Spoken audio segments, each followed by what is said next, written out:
جنیدالله محمدالله 33 ساله را که با گمان دست داشتن در فروش مواد مخدر در روسیه زندانی شده بود، روز 26 مارس سال 2023 در دهه تاجیک‌آباد جماعت زین‌الآباد ناحیه رودکی به خاک سپردند. او ماه فوریه در جنگ اوکراین کشته شد. رادیوی آزادی روز 30 مارس سال 2023 از قول نزدیکان جنیدالله خبر داد که او تیر ماه سال گذشته به جنگ اوکراین جلب شده است.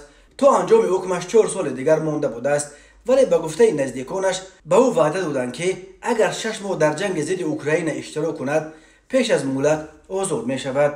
محمود، یکی از دوستان او، به رادیو آزادی گفت که 9 ینور امسال جنیدالله زخمی و در یک بیمارخانه صحرایی بستری شد. به گفته او مقامات روس به نزدیکانش گفتند که جنیدالله هنگام حمله به بیمارخانه نظامی صحرایی در خاک اوکراین کشته شده است. در سندی که امرای تابوت فرستاده شده است، روز مرگ این محبوس تاجیک 8 فوریه نوشته شده است.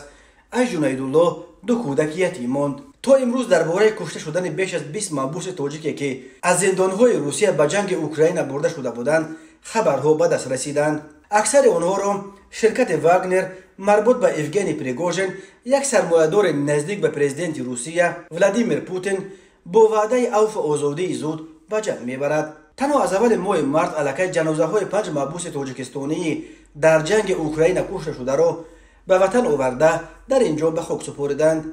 این به استثنای محبوسان دیگر کشته شده است که در قبرستان‌های ویژه جمجون چویکا واگنر در کشور کراسنودار و در ولایت مسکو دفن کرده می‌شوند.